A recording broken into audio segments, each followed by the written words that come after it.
मैं राजीव कुमार सिंह एक बार फिर से चुनावी दंगल में आपका तहे दिल से स्वागत करता हूं। चुनावी दंगल में हमारी टीम आज आके पहुंची है दरभंगा नगर विधायक के आवास के नीचे हम खड़े हैं। आप मेरे पीछे देख रहे हैं उनका कार्यालय है। अभी हम लोग उनके कार्यालय की ओर जाएंगे और उनसे जानेंगे कि क्या है उनका चुनावी एजेंडा, अपने प्रतिद्वंदी को किस प्रकार वो देखते हैं। आइए मेरे साथ।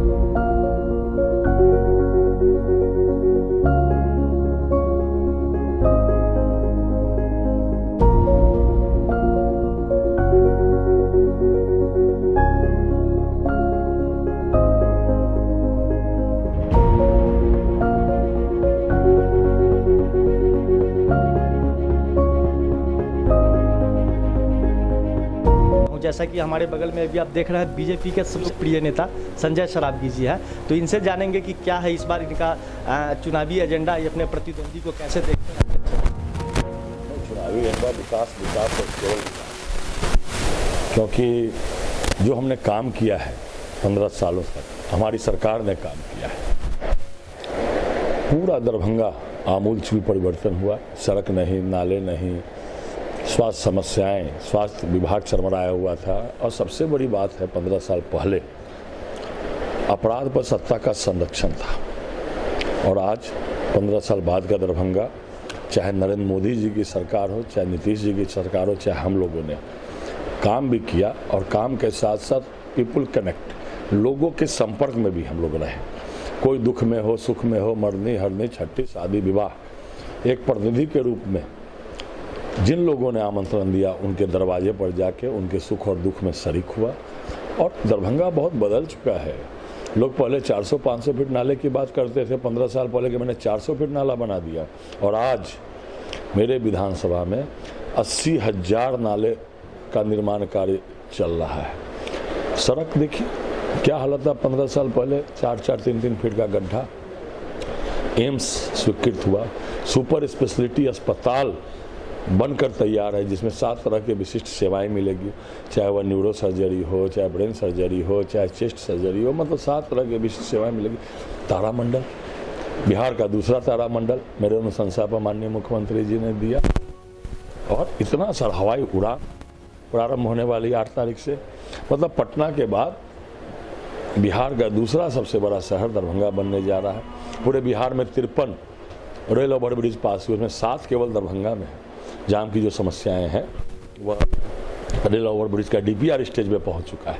जल्दी काम में हाथ लगेगा, वो काम पूरा होगा। कहाँ था दरभंगा और कहाँ बदल गया। और मैं ये बोलता हूँ कि सत्ता का, अपराध को सत्ता का संरक्षण प्राप्त था, तो मेरे से बड़ा गवाह कोई हो नहीं सकता। मेरे खुद के भाई का अपहरण हुआ था, और उसकी डीलिंग कहाँ से हुई थी, सत्ता के शीर्ष पर बैठे हुए लोगों के साथ डीलिंग हुई थी। मैं उनका नाम नहीं बता सकता।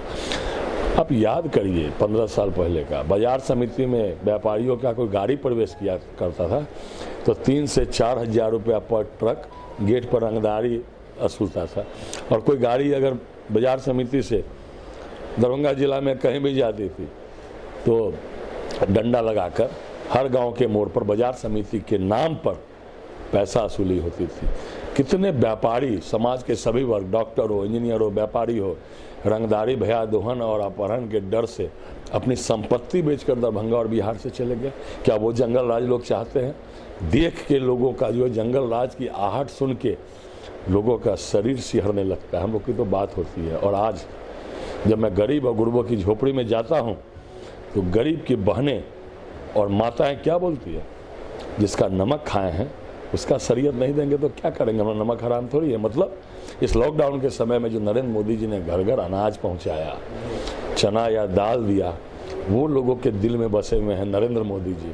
नरेंद्र मोदी जी ने भगवान श्री राम का मंदिर का कार्य प्रारंभ किया, लोगों के दिल में बसे हुए हैं। कल सर मोदी जी भी दरभंगा आ रहे हैं, आगमन हो रहा है, तो ऐसे में आप अपने और राम मंदिर निर्माण कार्य प्रारंभ होने के बाद पहली बार मैया सीता की पवन पावनी मिथिला में नरेंद्र मोदी जी आ रहे हैं। बड़ी संख्या में लोग उत्साहित हैं, बड़ी संख्या में लोग उत्साहित हैं अपने नरेंद्र मोदी जी को सुनने के लिए। उन्होंने जो बाकी जो काम किया, कोई भी सरकार दृष्टि पत्र जारी करती है 5 साल के लिए, जो 2019 में हमारी नरेंद्र मोदी जी की सरकार ने कहा, 1.5 साल में उस दृष्टि पत्र का सभी काम पूरा हो गया। 5 साल के लिए दृष्टि पत्र जारी हुआ था और 1.5 साल में वह सभी काम जो है पूर्ण हो गया। तो आप समझ सकते हैं। और माननीय मुख्यमंत्री नीतीश जी की आज घर घर में बाढ़ के इस आपदा में 6-6 हज़ार रुपया लोगों के घरों में पहुंचा है, लोगों के मरहम लगाया गया, तो और कुछ लोगों को बाकी है।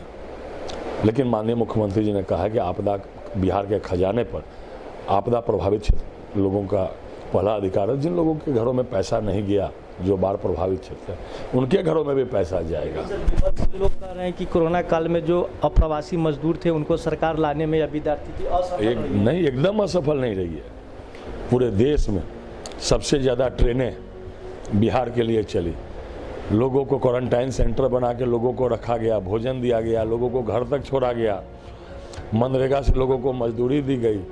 और अभी मिथिला पेंटिंग को मोदी जी ने विश्व प्रसिद्ध बना दिया, जो शोभा सुंदर की वस्तु थी। मिथिला पेंटिंग के माध्यम से लाखों लोगों को रोजगार मिला है। मखाना को ब्रांडेड किया गया, जिसके कारण मखाना का जो उपज करने वाले हैं या व्यापार करने वाले लोगों को पूछिए कितना रोजगार का साधन सृजन हुआ है। और जो लघु सक्षम लघु मध्यम उद्योग MSME में इतनी सारी राहत की घोषणा की गई है, लोगों को रोजगार मिला है। लेकिन पलायन एक बड़ी समस्या है, और यह पलायन जिन 70 सालों से जिन लोगों ने देश पर राज किया, क्या किया उन लोगों ने भाई? उन लोगों ने तो बिहार को बर्बाद किया, दरभंगा को बर्बाद किया।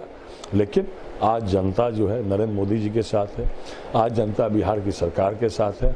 और जो हम लोग जनसंपर्क में निकलते हैं, लोग जाति और संप्रदाय की बात करते हैं, कहीं कोई जाति और संप्रदाय का मामला नहीं है। सब लोग आज NDA के साथ है, नरेंद्र मोदी जी के साथ है, नीतीश जी के साथ है, हम लोग के साथ है, क्योंकि हम लोगों ने काम किया है। काम के साथ साथ लोगों के सुख दुख में सहभागिता की है। प्रतिबंधी को कैसे देखते हैं? जो RJD के आपके प्रत्याशी है वो हायाघाट से आए हैं, शहरी से इन बार को टिकट मिला? नहीं, देखिए हम लोग किसी तरह नहीं, कोई कहीं किसी से कंटेस्ट नहीं है।